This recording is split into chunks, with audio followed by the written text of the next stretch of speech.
ബഹുമാന്യരായ വിശ്വാസിനികളെ, പ്രപഞ്ച സൃഷ്ടാവും പരിപാലകനുമായ അള്ളാഹുവിൻ്റെ നിയമനിർദ്ദേശങ്ങൾക്കനുസരിച്ച് വളരെ ദുർബലവും ഹ്രസ്വവും ആയ ജീവിതത്തിൻ്റെ ഉടമകളായ നമ്മൾ ജീവിതം ക്രമപ്പെടുത്തണമെന്ന് ഒന്നാമതായി ഓർമ്മപ്പെടുത്തുകയാണ്. അള്ളാഹുവിൻ്റെ അടുക്കലേക്ക് തിരിച്ചു ചെല്ലുന്ന യാത്ര തിരിച്ചിരിക്കുന്ന ആളുകളാണ് നമ്മൾ. പലരും പോയിക്കൊണ്ടിരിക്കുകയാണ്. നമ്മളൊക്കെയും പോകേണ്ടവരുമാണ്. അള്ളാഹുവിൻ്റെ അടുക്കൽ അവൻ തൃപ്തിപ്പെടുന്ന രീതിയിൽ എത്തിച്ചേരുക എന്നുള്ളതാണ് ഓരോ മനുഷ്യനും, ഓരോ വിശ്വാസിയും നിർവഹിക്കേണ്ടുന്ന ഏറ്റവും പ്രധാനപ്പെട്ട കാര്യം. അവന്റെ തൃപ്തി നേടുക, അവൻ അനുഗ്രഹിച്ച് ഒരുക്കിയ സ്വർഗത്തിൽ നമുക്ക് അഭയം ലഭിക്കുക. അതായിരിക്കണം മറ്റെന്തിനേക്കാളും ഒരാൾക്ക്, ഒരു വിശ്വാസിക്ക്, ഒരു മനുഷ്യന് ഏറ്റവും പരമമായ ജീവിത ലക്ഷ്യമായി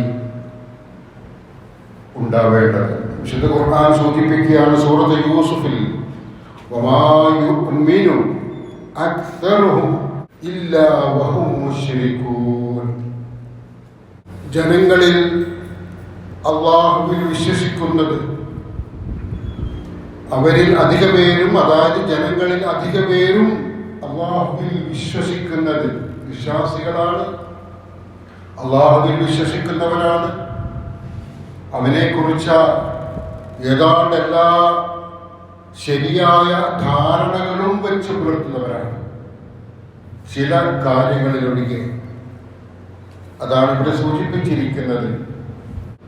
ആ വിശ്വസിക്കുന്ന ആളുകൾ അധിക പേരും ശിർക്ക് ചെയ്യുന്നവരായിക്കൊണ്ടാണ് അല്ലാഹുവിൽ വിശ്വസിക്കുന്നത്. സൂറത്തുൽ യൂസുഫിലെ 106 ആയത്തിൽ നമുക്കിത് കാണാവുന്നതാണ്. അല്ലാഹുവിൽ വിശ്വസിക്കുന്ന അധിക പേരും ശിർക്ക് ചെയ്തുകൊണ്ടാണ് അല്ലാഹുവിൽ വിശ്വസിക്കുന്നത്.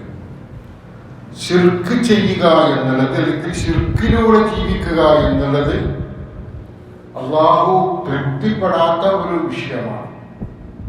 അല്ലാഹു കോപിക്കുന്ന ഒരു വിഷയമാണ്. അല്ലാഹു കർശനമായി അതിനെതിരെ താക്കീത് നൽകിയിട്ടുണ്ട്. എന്നിട്ടും അത് സ്വീകരിക്കാതെ ശിർക്കുമായി തന്നെയാണ് ജീവിക്കുന്നതെങ്കിൽ അവനെ അല്ലാഹു കഠിനമായി ശിക്ഷിക്കുന്നതും ആണ് എന്ന് ആവർത്തിച്ച് ഖുർആൻ സൂചിപ്പിച്ചിട്ടുണ്ട്. നമുക്കറിയാം, ഏതാനും നാളുകൾക്ക് മുമ്പ് പേരോട് എന്ന സ്ഥലത്ത് അർദ്ധരാത്രിയിൽ ഒരു വീടിന് തീപിടിച്ചു. വീഡിയോ നമ്മളൊക്കെ കണ്ടിട്ടുണ്ടാവും. തീയണക്കാൻ ഓടിപ്പോകുന്ന ആളുകൾക്കിടയിൽ നിന്ന് ആരൊക്കെയോ ബേജാറോടെ നിലവിളിച്ചുകൊണ്ടൊക്കെ ഓടിപ്പോകുന്നെങ്കിലും ആരോ ഒരാൾ, അല്ലെങ്കിൽ ആരൊക്കെയോ ബദിരീങ്ങളെ ബദിരീങ്ങളെ എന്ന് വിളിച്ച് അലറിക്കൊണ്ടു പോകുന്നത് നമ്മൾ ആ വീഡിയോയിൽ കൂടെ കേൾക്കാൻ കഴിഞ്ഞു. നമ്മൾക്ക് ഇത്തരത്തിലുള്ള വിശ്വാസങ്ങളിലേക്ക് ആളുകൾ പിന്നെയും വഴുകിപ്പോകുന്നു. ഖുർആൻ മുമ്പിലുണ്ടായിട്ട് ഖുർആൻ പഠിക്കാൻ മുമ്പത്തേക്കാൾ ഒരുപാട് സൗകര്യം വർദ്ധിച്ചിട്ട് ഖുർആന്റെ പരിഭാഷ കയ്യിൽ നിറയെ ഉണ്ടായിട്ട് ഏതാണ്ടെല്ലാ ഭാഷകളിലും ആയി അത് നിറഞ്ഞു നിന്നിട്ട് ആ വിശുദ്ധ ഖുർആൻ ഉദ്ദേശിക്കുന്നത് എന്തെന്ന്, അത് പഠിപ്പിച്ചു തരുന്നത് എന്തെന്ന് പോലും തിരിച്ചറിയാൻ കഴിയാതെ അന്ധകാരത്തിലാണ് വിശ്വാസികളിൽ അധിക പേരും. ഖുർആൻ അത് തന്നെയാണ് സൂചിപ്പിച്ചിരിക്കുന്നത്. ഖുർആന്റെ അർത്ഥതലങ്ങളിലേക്ക് ഇറങ്ങിച്ചെല്ലാൻ മനുഷ്യൻ മടി കാണിക്കുന്നു, അല്ലെങ്കിൽ വല്ലാത്തൊരു ഭയപ്പാടോടെ അതിനെ വീക്ഷിക്കുന്നത് കൊണ്ട് അതിലേക്ക് അത് ഉൾക്കൊണ്ട് അത് ഹൃദയത്തിൽ ചേർത്ത് വെക്കാൻ കഴിയാതെ പോകുന്ന ആളുകൾക്ക്. പ്രിയപ്പെട്ടവരെ, വിശുദ്ധ ഖുർആൻ അല്ലാഹു ഇറക്കി തന്നിരിക്കുന്നത് നമ്മുടെ വിജയത്തിനാണ്. നമ്മൾ വിജയിക്കണമെങ്കിൽ ഇന്നാലിന്ന കാര്യങ്ങൾ നിർവഹിക്കണമെന്നുള്ളത് നമുക്ക് ആർക്കും അറിയാവുന്ന പ്രാഥമികമായ ജ്ഞാനങ്ങളിൽപ്പെട്ടതാണ്. വിദ്യാഭ്യാസ കാലഘട്ടത്തിൽ അല്ലെങ്കിൽ ഒരു പരീക്ഷയിൽ ജയിക്കാൻ എന്തൊക്കെ വേണമെന്നുള്ളത് ഒരു വിദ്യാർത്ഥി മനസ്സിലാക്കുന്നതാണ്. ഈ ഭൂമി ലോകത്ത് ജീവിക്കണമെങ്കിൽ എന്തൊക്കെ ചെയ്യണം ജീവിത വിജയത്തിന് എന്ന് അറിയാത്തവരായി പക്വതയുള്ള ബുദ്ധിയുള്ള ആരും ഭൂമിയിൽ ഉണ്ടാവൂല. മരിച്ചു കഴിഞ്ഞാൽ മരണത്തോടെ ജീവിതം അവസാനിക്കുകയില്ല എന്ന ഉറച്ച ബോധ്യമുള്ള വിശ്വാസ സമൂഹം അവിടെ രക്ഷപ്പെടാൻ എന്താണ് വേണ്ടത് എന്ന് തിരിച്ചറിയാതെ പോവുകയാണെങ്കിൽ അവനെ പോലെയുള്ള വലിയ വിഡ്ഢി മറ്റാരും അല്ല എന്നുള്ളതാണ് യാഥാർത്ഥ്യം. അവൻ വലിയ വിഡ്ഢിയാണ്. നമുക്ക് വിശുദ്ധ ഖുർആനിലേക്ക് പ്രവേശിക്കാം. വിശുദ്ധ ഖുർആനുമായി ബന്ധപ്പെട്ട് നമ്മൾ പഠിക്കുന്ന കുറെ ആയത്തുകളിലൊന്ന് വലഇൻ സഅൽതഹും മൻ ഖലഖസ് സമാവാതി വൽ അർദ് വസഖറ അശ്-ശംസ വൽ ഖമറ ലയഖൂലുന അല്ലാഹ്. മുശ്രിക്കുകളെ സംബന്ധിച്ചിടത്തോളം പ്രവാചകൻ സല്ലല്ലാഹു അലൈഹി വസല്ലം ദഅവത്ത് നടത്തിയ തന്റെ മുമ്പിലുള്ള സമൂഹത്തിലെ ആളുകൾക്കിടയിലെ തന്റെ ഏറ്റവും അടുത്ത ബന്ധുക്കളടങ്ങുന്ന വിശ്വാസത്തിലേക്ക് വരാത്ത ആളുകളെ സംബന്ധിച്ചിടത്തോളം വിശുദ്ധ ഖുർആൻ പറയുന്ന ഒരു പ്രധാനപ്പെട്ട വിഷയമാണ് അവരുടെ വിശ്വാസം ഏത് രീതിയിലാണ് വഴിമാറിപ്പോയത് എന്ന് തിരിച്ചറിയാൻ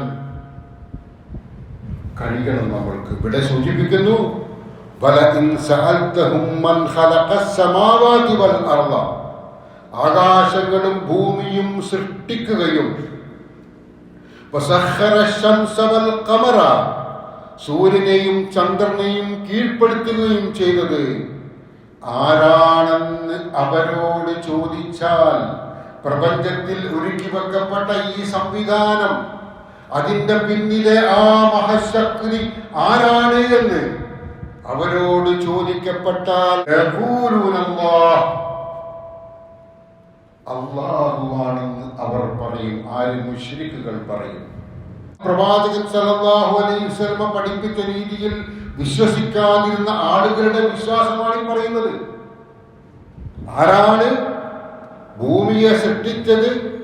ആരാണ് മഴ വർഷിപ്പിക്കുന്നത്? വിശുദ്ധ ഖുർആൻ തുടർന്ന് വലഇൻ സഅൽതഹും മൻ നസ്സല മിനസ് സമാഇ മാഅ ഫഅഹ്യാ ബിഹിൽ അർള ബഅദ മൗതിഹാ ലയഖൂലുന അല്ലാഹ്. അവിടെയും പറയും അല്ലാഹുവാണ്. ആകാശത്തു നിന്നും വെള്ളം ചൊരിയുകയും ഭൂമി നിർജീവമായി കിടന്നതിന് ശേഷം അതുമൂലം അതിന് ജീവൻ നൽകുകയും ചെയ്തത് ആരാണെന്ന് അവരോട് ചോദിക്കുന്ന പക്ഷം അവർ പറയും അല്ലാഹുവാണ്. ഇപ്പൊ പ്രപഞ്ചത്തിൽ നമ്മൾ കാണുന്ന അല്ലാഹുവിൻ്റെതല്ലാത്ത മറ്റൊരാളുടെയും പങ്കില്ല എന്ന് എല്ലാവരും വിശ്വസിക്കുന്ന കാര്യങ്ങളെ കുറിച്ച് അവരോട് ചോദിച്ചാൽ അവർ പറയും അതിന്റെ പിന്നിൽ അല്ലാഹുവാണ്. മക്കാ മുശ്രിക്കുകളുടെ വിശ്വാസ പിഴവ് ഗുരുതരമായിരുന്നു. പ്രവാചകൻ സല്ലല്ലാഹു അലൈഹി വസല്ലമയുടെ പിതൃ സഹോദരൻ അബൂലഹബ് പ്രവാചകന്റെ കൽപ്പനകളെ നശിക്കട്ടെ, നാശമടയട്ടെ എന്ന് പറഞ്ഞുകൊണ്ട് എതിർത്ത അബൂലഹബിനെ കുറിച്ചുള്ള ഒരു സൂറത്ത് വിശുദ്ധ ഖുർആനിലുണ്ട്. അയാളും അയാളുടെ ഭാര്യയും നരകത്തിൽ കത്തിയവരുമെന്ന് ഖുർആൻ ബോധ്യപ്പെടുത്തി തന്നിട്ടുണ്ട്. അത്രമാത്രം നരകത്തിയിൽ വെന്തുരുകുന്നവരായി അവർ തീർന്നു പോയത്. ആകാശത്തുനിന്ന് മഴ വർഷിപ്പിക്കുന്നത് അല്ലാഹുവാണ്. ആകാശങ്ങളെ സംവിധാനിച്ചത് അല്ലാഹുവാണ്. ഭൂമിയിൽ ജീവജാലങ്ങൾക്ക് മനുഷ്യർക്കൊക്കെയും ജീവിക്കാനുള്ള സൗകര്യങ്ങൾ ഒരുക്കി തന്നത് അല്ലാഹുവാണ്. പ്രപഞ്ച സംവിധാനങ്ങളുടെ പിന്നിൽ അല്ലാഹുവാണ് എന്ന് വിശ്വസിച്ച സമൂഹത്തെ കുറിച്ചാണ് പറയുന്നത്. അവർ നരകത്തിൽ വെന്തുരുകും, കത്തിയവരും. എന്താണ് അതിന്റെ വിശ്വാസപ്പിഴവ്? ഈ വിശ്വാസം അവർക്കുണ്ടായിരിക്കെ അവർക്ക് വന്ന വിശ്വാസപ്പിഴവ് എന്ത് എന്ന് നമ്മൾ തിരിച്ചറിയണം. അത് തിരിച്ചറിയാതെ പോകുകയാണെങ്കിൽ നമ്മളും ആ നരകത്തിന്റെ അവകാശികളായി തീരുമെന്ന കാര്യം നാം മറക്കരുത്. അതുകൊണ്ട് തന്നെ വിശുദ്ധ ഖുർആനിലൂടെ എത്രമാത്രം ആയത്തുകളിലൂടെയാണ് അള്ളാഹുവിനെ വേണ്ട പ്രകാരം അവർ കണക്കാക്കിയിട്ടില്ല എന്ന് പഠിപ്പിക്കപ്പെട്ടത്. അല്ലെങ്കിൽ ആ രീതിയിൽ അള്ളാഹുവിനെ കണക്കാക്കാൻ വേണ്ടി ശ്രമിക്കാതിരിക്കുന്നത് അത് അപകടത്തിലേക്കായിരിക്കും നമ്മെ കൊണ്ടെത്തിക്കുക എന്ന് നാം മനസ്സിലാക്കണം. പ്രവാചകൻ നേർക്ക് നേരെ പ്രവാചകനെ വധിക്കാൻ വരെ ഒരുങ്ങി നിന്ന മുശ്രിക്കുകൾ പ്രവാചകൻ പറഞ്ഞ ആശയത്തിൽ നിന്നും എന്തായിരുന്നു അവർക്ക് തൃപ്തിപ്പെടാത്ത ആശയം? അള്ളാഹുവിനെ കുറിച്ചുള്ള അവരുടെ ധാരണകൾ ഏറെക്കുറെ ചിലതൊക്കെ ശരിയാണ്. എന്നിട്ടും പ്രവാചകനെ കൊല്ലാൻ മാത്രം അവർ തയ്യാറായത്, അല്ലെങ്കിൽ പ്രവാചകനെ വധിക്കണമെന്ന് വരെ അവർ തീരുമാനിച്ചത് എന്തിന്റെ പേരിലായിരുന്നു? അത്രമാത്രം അവരെ പ്രകോപിപ്പിച്ച പ്രവാചകൻ പഠിപ്പിച്ച ആശയം, ആദർശം എന്തായിരുന്നു? നോക്കൂ നിങ്ങൾ, ബദർ യുദ്ധമെന്ന് നമുക്കറിയാം, ബദർ യുദ്ധം എന്ന സംഭവം നമുക്കറിയാം, നമ്മൾ വിശദീകരിച്ചതാണ്. ഇസ്ലാമിനെ, മുസ്ലിങ്ങളെ മുച്ചൂടും നശിപ്പിക്കാനുള്ള അതിഗൂഢമായ മുശ്രിക്കുകളുടെ പദ്ധതികൾക്കെതിരെ പ്രതിരോധത്തിനായി പ്രവാചകനും അനുയായികളും ബദറിൽ വന്നു. പ്രവാചകന്റെയും അനുയായികളെക്കാളും ഇരട്ടിയിലധികം ആളുകളും പടക്കോപ്പുകളുമായി മുശ്രിക്കുകളും വന്നു. അവിടെ ഒരു യുദ്ധം നടക്കുകയാണ്. പ്രത്യക്ഷത്തിൽ മുസ്ലിങ്ങളെ ഒരൊറ്റ വെട്ടിന് ഉന്മൂലനാശം വരുത്താൻ കഴിയുന്ന ശക്തീകരണങ്ങളോടെയാണ് മുശ്രിക്കുകൾ വന്നെടുത്തത്. എന്നിട്ടും അവിടെ വെച്ച് മുശ്രിക്ക് പ്രാർത്ഥിക്കുകയാണ്. അല്ലാഹുമ്മ അൻസുർ അലാ ജുൻദൈൻ വഅക്രമുൽ ഫിഅതൈൻ വഖൈറുൽ ഖബീലതൈൻ. അല്ലാഹുവേ, മുശ്രിക്കാ പ്രാർത്ഥിക്കുന്നത്. പ്രവാചകൻ സല്ലല്ലാഹു അലൈഹി വസല്ലമയല്ല, അബൂജഹലിന്റെയും അബൂലഹബിന്റെയും ഉതുബയുടെയും ഷൈബയുടെയും പ്രാർത്ഥനകളാണ് ഈ പറയുന്നത്. അല്ലാഹുവേ, ഈ രണ്ടു സൈന്യങ്ങളിൽ ഉന്നതമായതിനെ നീ വിജയിപ്പിക്കണമേ. ഈ രണ്ട് സംഘങ്ങളിലെ മാന്യമായ സംഘത്തെ നീ വിജയിപ്പിക്കണമേ. യുദ്ധത്തിന്റെ ആത്യന്തികമായ വിജയം നിയന്ത്രിക്കുന്നത്, നിർണയിക്കുന്നത് അല്ലാഹുവാണ്. പ്രപഞ്ച സൃഷ്ടാവാണ്. മഴ വർഷിപ്പിക്കുന്ന ഭൂമിയെ ഒരുക്കി തന്ന പടച്ചവനാണ് എന്ന ബോധ്യത്തോടെ അല്ലാഹുവിനോടാണ് അവർ പ്രാർത്ഥിക്കുന്നത്. ഈ രണ്ട് സംഘത്തിൽ മാന്യമായ സത്യസന്ധമായ കാര്യം നിർവഹിക്കുന്ന സംഘത്തെ നീ വിജയിപ്പിക്കണമേ. അപ്പോ പ്രാർത്ഥന പോലും ചില സന്ദർഭങ്ങളിൽ അല്ലാഹുവോട് നിർവഹിച്ചവരാണ് മുശ്രിക്കുകൾ.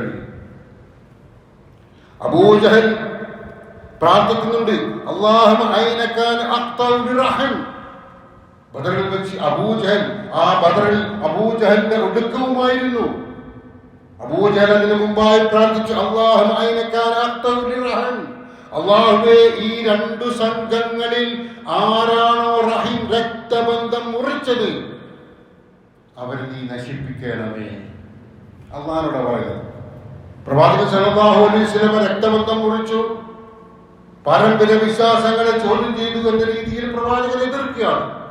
പ്രവാചകനെ ഉദ്ദേശിച്ചുകൊണ്ടാണ് അബൂജഹൽ പ്രാർത്ഥിക്കുന്നത് പടച്ചവനാണ്. അല്ലാഹുവേ, ഈ രണ്ട് സംഘങ്ങളിൽ ആരാണോ രക്തബന്ധം മുറിച്ചു കളഞ്ഞത് അവരെ നീ നശിപ്പിക്കണമേ. അബൂജഹൽ പ്രാർത്ഥിച്ച പ്രാർത്ഥനയാണ്. വിശുദ്ധ ഖുർആൻ അതിന് മറുപടി കൊടുത്തു. വിശുദ്ധ ഖുർആൻ സൂറത്തുൽ അൻഫാലിൽ എന്ന് പറയുന്നുണ്ട്, ഇൻ തസ്തഫ്തിഹു ഫഖദ് ജാഅകുമുൽ ഫതഹ്. നിങ്ങൾ വിജയമായിരുന്നു തേടിയിരുന്നതെങ്കിൽ ആ വിജയമിതാ നിങ്ങൾക്ക് വന്നിരിക്കുന്നു. അവർ പരാജയപ്പെട്ടു, മരണമടഞ്ഞു, അവർ തോറ്റുപോയി. അവരോട് പറയുകയാണ്, നിങ്ങൾ വിജയമായിരുന്നല്ലോ പ്രാർത്ഥിച്ചത്, വിജയം ഇവിടെ വന്നു കഴിഞ്ഞിരിക്കുകയാണ്. നിങ്ങൾക്ക് വിരമിക്കുകയാണെങ്കിൽ അതാണ് നിങ്ങൾക്ക് ഉത്തമം. അല്ല, നിങ്ങൾ ആവർത്തിക്കുകയാണെങ്കിലോ യുദ്ധം തുടരുകയാണെങ്കിലോ നാമും അത് ആവർത്തിക്കുന്നതാണ്. നിങ്ങളുടെ സംഘം എത്ര എണ്ണ കൂടുതലുള്ളതാണെങ്കിലും അത് നിങ്ങൾക്ക് ഉപകരിക്കുകയേ ഇല്ല എന്ന് ഖുർആൻ അസന്നിഗ്ധമായി പ്രഖ്യാപിച്ചു. ആ പ്രഖ്യാപനത്തിന്റെ അനന്തര ഫലമെന്നോണം എണ്ണ കൂടുതലുള്ള ആ വലിയ ശക്തിയെ തോൽപ്പിച്ചു കളഞ്ഞു സത്യവിശ്വാസികളുടെ ചെറിയ ശക്തികൾ എന്ന് നാം അറിയണം.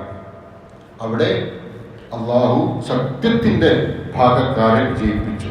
പറഞ്ഞു വരുന്നത് ഇവർ തമ്മിലുള്ള വ്യത്യാസം എന്താണ്? വിശുദ്ധ ഖുർആൻ സൂറത്ത് സുമറിൽ സൂചിപ്പിക്കുന്നു, അലാ ലില്ലാഹി ദീനുൽ ഖാലിസ് വല്ലദീന ഇത്തഖദൂ മിൻ ദൂനിഹി ഔലിയാഅ മാ നഅബുദുഹും ഇല്ലാ ലിയുഖർരിബൂനാ ഇലല്ലാഹി സുൽഫാ ഇന്നല്ലാഹ യഹ്കുമു ബൈനഹും ഫീമാ ഹും ഫീഹി യഖ്തലിഫൂൻ ഇന്നല്ലാഹ ലാ യഹ്ദീ മൻ ഹുവ കദിബുൻ കഫാർ. അറിയുക, അള്ളാഹുവിന് മാത്രം അവകാശപ്പെട്ടതാകുന്നു നിഷ്കളങ്കമായ കീഴ്വണക്കം. അള്ളാഹുവിന് മാത്രം അവകാശപ്പെട്ടതാണ് നിഷ്കളങ്കമായ കീഴ്വണക്കം. നമ്മുടെ മനസ്സ് നിഷ്കളങ്കമായിരിക്കണം. നമ്മുടെ ആരാധനാ കർമ്മങ്ങളിലൊക്കെയും ആ നിഷ്കളങ്കത ഉണ്ടായിരിക്കണം. അങ്ങനെ നിർവഹിക്കപ്പെടുമ്പോ അള്ളാഹുവിന് അർപ്പിക്കേണ്ടതൊക്കെയും അള്ളാഹുവിന് മാത്രമായി അർപ്പിച്ചിരിക്കും. അവിടെ നമ്മൾ അതിർ വിട്ടുള്ള പ്രവർത്തനങ്ങളിലേക്ക്, അതിൽ ലംഘിച്ചുകൊണ്ടുള്ള പ്രയാണങ്ങളിലേക്ക് നമ്മൾ പോവുകയില്ല. ആ ഒരു വിശ്വാസത്തിലേക്ക് നമ്മൾ ഉറച്ചു നിൽക്കണം. അള്ളാഹു വിശുദ്ധ ഖുർആൻ തന്നെ സൂചിപ്പിക്കുകയാണ്, അള്ളാഹുവിന് മാത്രം അവകാശപ്പെട്ടതാകുന്നു നിഷ്കളങ്കമായ കീഴ്വണക്കം. അവന് പുറമെ ഔലിയാക്കളെ സ്വീകരിച്ചവർ അഥവാ മുശ്രിക്കുകൾ പറയുന്നു, അള്ളാഹുവിലേക്ക് ഞങ്ങൾക്ക് കൂടുതൽ അടുപ്പമുണ്ടാക്കി തരാൻ വേണ്ടി മാത്രമാകുന്നു. അള്ളാഹുവിലേക്ക് ഞങ്ങൾക്ക് കൂടുതൽ അടുപ്പമുണ്ടാക്കി തരാൻ വേണ്ടി മാത്രമാകുന്നു ഞങ്ങൾ അവരെ ആരാധിക്കുന്നത്.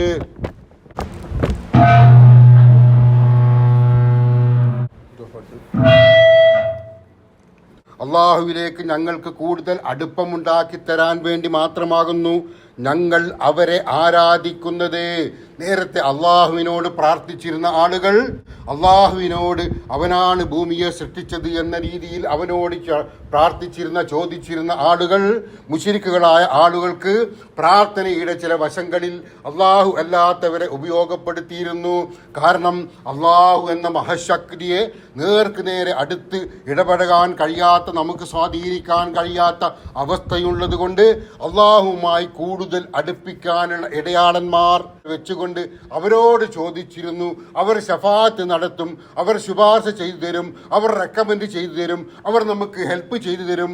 ഏതൊരു പ്രതിസന്ധി ഘട്ടത്തിലും അള്ളാഹുവിനോട് റിക്വസ്റ്റ് ചെയ്തിട്ട് നമ്മെ സഹായിക്കും എന്നൊരു വിശ്വാസം അവർക്കുണ്ടായിരുന്നു. ആ വിശ്വാസത്തിന്റെ ഭാഗമായി അവർ ഔലിയാക്കളെന്ന് വിചാരിക്കുന്ന ആളുകളെ ആരാധിച്ചു കൊണ്ടിരുന്നു, അവരോട് ചോദിച്ചു കൊണ്ടിരുന്നു, അവരോട് ശുപാർശക്കായി കെഞ്ചിക്കൊണ്ടിരുന്നു, അവരോട് പ്രാർത്ഥിച്ചു കൊണ്ടിരുന്നു. ആ ഒരു പ്രാർത്ഥന അള്ളാഹുവിനോടും പ്രാർത്ഥിച്ച മുക്കാമുശ്രികൾ ഈ രീതിയിലും പ്രാർത്ഥനയെ വ്യതിചലിപ്പിച്ചു എന്നുള്ളത് കൊണ്ടാണ് അത് വലിയ അക്രമമായി തീർന്നത്. അത് നിഷ്കളങ്കമായി അള്ളാഹുവിനെ ആരാധിക്കലിൽ നിന്നും വ്യത്യസ്തമാണ്. അള്ളാഹുവിനെ ആരാധിക്കുക എന്ന നേർക്ക് നേരെയുള്ള ആ തൗഹീദിൽ നിന്നും വ്യതിചലിക്കുന്ന കാര്യമാണ് അത് എന്ന് അള്ളാഹു വിശുദ്ധ ഖുർആനിലൂടെ സൂചിപ്പിക്കുകയാണ്. അത്തരത്തിലുള്ള വിശ്വാസ കർമ്മങ്ങൾ നിർബാധം തുടർന്നുകൊണ്ടിരിക്കുന്ന ഒരു സമൂഹത്തിലാണ് നാം ജീവിച്ചു കൊണ്ടിരിക്കുന്നത്. മതമേതാവട്ടെ, വിശ്വാസികൾ എന്ന രീതിയിൽ ഇവിടെ ജീവിക്കുന്ന ആർക്കിടയിലും ഇത്തരം പിഴവുകൾ നമുക്ക് കണ്ടെത്താൻ കഴിയുന്നുണ്ട്. അള്ളാഹുവിൽ മാത്രം വിശ്വസിക്കുന്നു എന്നവകാശപ്പെടുന്ന ആളുകളിലും ഇത്തരം വിശ്വാസങ്ങൾ നിറഞ്ഞു നിൽക്കുകയാണ്. ഏതെങ്കിലും ഒരു വിഷയത്തിൽ ഭൗതികമായ ഒരു താല്പര്യത്തിൽ പരീക്ഷയിൽ ജയിക്കുന്നിടത്ത് പോലും, രോഗം മാറുന്നിടത്ത് പോലും, ഗർഭിണിയാവണം, പ്രസവിക്കണം, കുഞ്ഞുണ്ടാവണം എന്നാഗ്രഹിക്കുന്നിടത്ത് പോലും അള്ളാഹുവിനോട് പ്രാർത്ഥിക്കാതെ, ആവശ്യപ്പെടാതെ ഇത്തരത്തിൽ മഹാന്മാരായ ആളുകളോട്, ഔലിയാക്കളോട് പ്രാർത്ഥിച്ചു വരുന്ന ഒരു സമൂഹം നമ്മുടെ കൺമുമ്പിൽ ഇന്നുമുണ്ട്. ആ രീതി ഒരിക്കലും ഇസ്ലാമികമല്ല. നേരത്തെ സൂചിപ്പിച്ചതുപോലെ നരകത്തിലേക്ക് എത്തിപ്പെടുന്ന ഒരു രീതിയാണത്. ആ രീതിയിൽ നിന്നും വഴിമാറി സഞ്ചരിക്കുക തന്നെ ചെയ്യണമെന്നാണ് വിശുദ്ധ ഖുർആൻ സൂചിപ്പിച്ചിരിക്കുന്നത്. പ്പെട്ടവരെ നമ്മൾ അറിയണം, മകൾ ഫാത്തിമ ബീവിയോട് പ്രവാചകൻ സല്ലല്ലാഹു അലൈഹി വസല്ലം പറഞ്ഞ ഒരു കാര്യമുണ്ട്. നമ്മൾ പലപ്പോഴും ഈ മിമ്പറിൽ വെച്ച് പറഞ്ഞതാണ്, നിങ്ങൾ പലപ്പോഴും കേട്ടതാണ്. എന്താ പറഞ്ഞത്? സലീമിൻ മാലി, ഫാത്തിമ എന്ത് വേണോ നിനക്ക് ഞാൻ നൽകാം, നിനക്ക് ഞാൻ ദുനിയാവിൽ എനിക്ക് ചെയ്യാൻ കഴിയുന്നതൊക്കെ നിനക്ക് ഞാൻ ചെയ്തു തരാം. അങ്കദി നഫ്സകി മിനന്നാർ, എന്നാൽ നരകത്തിൽ നിന്ന് രക്ഷപ്പെടുത്താൻ എനിക്ക് കഴിയൂല. നിന്നെ നരകത്തിൽ നിന്ന് രക്ഷപ്പെടുത്താൻ എനിക്ക് കഴിയുകയില്ല. അതിന് പടച്ചവൻ തന്നെ വിചാരിക്കണം, അതിന് പടച്ചവന്റെ കനിഞ്ഞ അനുഗ്രഹം ഉണ്ടായിരിക്കണം. അതുകൊണ്ട് നീ സ്വയം പ്രവർത്തിക്കണം. നിന്റെ പ്രവർത്തനം വിശുദ്ധ ഖുർആനിനൊപ്പമായിരിക്കണം, നിന്റെ പ്രവർത്തനം പ്രവാചക ചര്യക്കൊപ്പമായിരിക്കണം. എങ്കിൽ നിനക്ക് വിജയിക്കാം. പ്രവാചകൻ സല്ലല്ലാഹു അലൈഹി വസല്ലമ സ്വന്തം മകളോട് പോലും പറഞ്ഞത്, ഇബ്രാഹിം നബി അലൈഹി സ്വലാത്തു വസ്സലാം ഇതാ ഹജ്ജ് വരാൻ പോവുകയാണ്. ഇബ്രാഹിം നബി അലൈഹി സ്വലാത്തു വസ്സലാം വെളിയാളം അത് കേട്ട് അതിനുത്തരം നൽകേണ്ടവരാണ് നാം. ആ വിധത്തിൽ അള്ളാഹു തൃപ്തിപ്പെടുന്ന ഹജ്ജാജികളായി ഹജ്ജ് നിർവഹിക്കാനുള്ള നമ്മുടെ ആഗ്രഹത്തെ അള്ളാഹു പൂർത്തീകരിച്ചു തരികയും അതിനായി അള്ളാഹു കനിഞ്ഞ് അനുഗ്രഹം വർഷിക്കുകയും ചെയ്യുമാറാവട്ടെ. പ്രിയപ്പെട്ടവരെ, ആ ഇബ്രാഹിം നബി അലൈഹി സ്വലാത്തു വസ്സലാം സ്വന്തം പിതാവിനാൽ ബഹിഷ്കൃതനായി, പിതാവ് വിഗ്രഹങ്ങൾ ഉണ്ടാക്കി വിൽക്കുന്ന മനുഷ്യനായിരുന്നു. അവർ രണ്ടുപേരും മഹ്ശറയിൽ സന്ധിക്കും. പ്രവാചകൻ പറഞ്ഞു തരികയാണ്, അവർ മഹ്ശറയിൽ കണ്ടുമുട്ടുമ്പോൾ ഇബ്രാഹിം നബി അലൈഹി സ്വലാത്തു വസ്സലാമയുടെ പിതാവിൻ്റെ മുഖം ആകെ കരുവാളിച്ചിരിക്കും. ആ സന്ദർഭത്തിൽ ഫയഖൂലു ലഹു ഇബ്രാഹിം നബി അലൈഹി സ്വലാത്തു വസ്സലാം സ്വന്തം പിതാവിനോട് പറയുകയാണ്, അലം അഖുൽ ലക ലാ തഅസിനി, എന്നെ ധിക്കരിക്കരുതെന്ന് ഞാൻ പറഞ്ഞിരുന്നില്ലേ? അലം അഖുല്ലക ലാ താസിനി, എന്നെ ധിക്കരിക്കരുത് എന്ന് ഞാൻ ദുനിയാവിൽ വെച്ച് പിതാവേ അങ്ങയോട് പറഞ്ഞിരുന്നില്ലേ? ഫയഖൂലു അബൂ, അപ്പോൾ അബൂ പറയുകയാണ്, പിതാവ് പറയുകയാണ്, ആസർ പറയുകയാണ്, ഫൽ യൗമ ലാ ആസീക്, ഞാൻ ഇന്ന് ധിക്കരിക്കുകയേ ഇല്ല. തെറ്റ് ബോധ്യപ്പെട്ട് കഴിഞ്ഞു, ഞാൻ ഇന്ന് നിന്നെ ധിക്കരിക്കുകയേ ഇല്ല. കുറ്റം ബോധ്യപ്പെട്ട് കഴിഞ്ഞിരിക്കുകയാണ്. നിസ്സഹായനായിക്കൊണ്ട് മകനോട് പറയുകയാണ്, ഇനി ഞാൻ ധിക്കരിക്കൂല മോനെ. അപ്പോൾ ഇബ്രാഹിം നബി അലൈഹി സ്വലാത്തു വസ്സലാം അള്ളാഹുവിനോട് പറയുകയാണ്, യാ റബ്ബ് ഇന്നക വഅദ്തനീ അല്ലാ തുഖ്സിയനീ യൗമ യുബഅസൂൻ, എൻ്റെ രക്ഷിതാവേ, ജനങ്ങൾ ഉയർത്തെഴുന്നേൽപ്പിക്കുന്ന ദിനം എന്നെ നീ അപമാനിക്കുകയില്ല എന്ന് എനിക്ക് നീ വാഗ്ദാനം ചെയ്തതാണല്ലോ. എനിക്ക് നീ അങ്ങനെ ഒരു വാഗ്ദാനം നൽകിയിരിക്കുകയാണല്ലോ. അതുകൊണ്ട്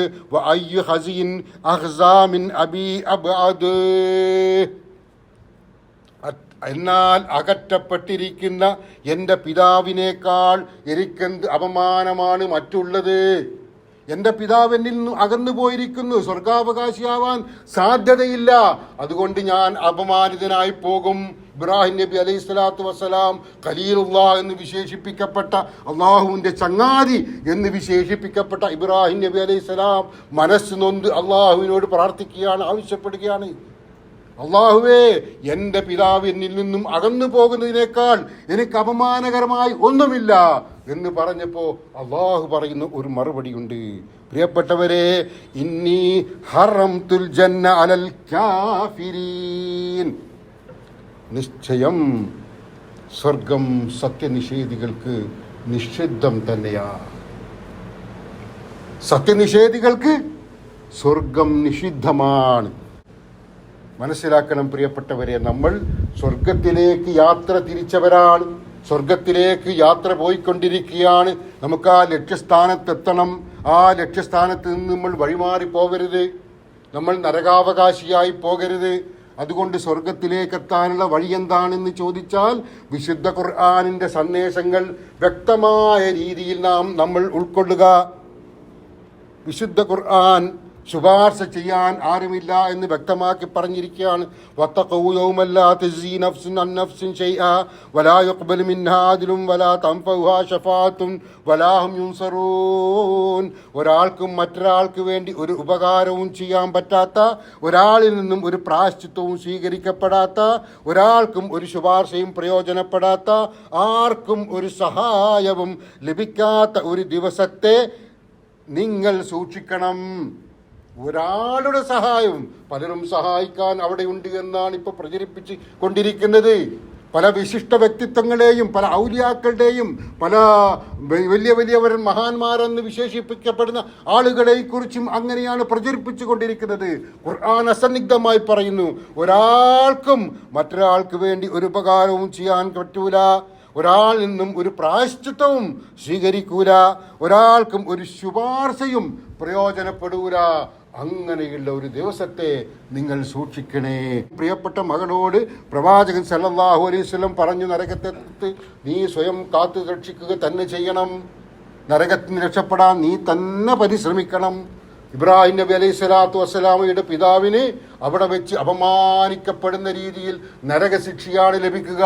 മനസ്സ് നൊന്ത് ഇബ്രാഹിം നബി അലൈഹി സ്വലാത്തു വസ്സലാം പറഞ്ഞിട്ട് പോലും അള്ളാഹു പറഞ്ഞത്, ഒരിക്കലും സത്യനിഷേധികൾക്ക് സ്വർഗം ലഭിക്കുകയില്ല എന്നാണ്. പ്രിയപ്പെട്ടവരെ, സൂക്ഷിക്കണം. സത്യനിഷേധത്തിന്റെ വഴിയിലേക്ക് നമ്മൾ വ്യതിചലിച്ചു പോകുന്നുണ്ടോ എന്ന് നാം ആലോചിക്കണം. നമ്മുടെ യാത്ര ലക്ഷ്യസ്ഥാനത്ത് എത്തിച്ചേരണം, സ്വർഗത്തിലേക്ക് എത്തിച്ചേരണം.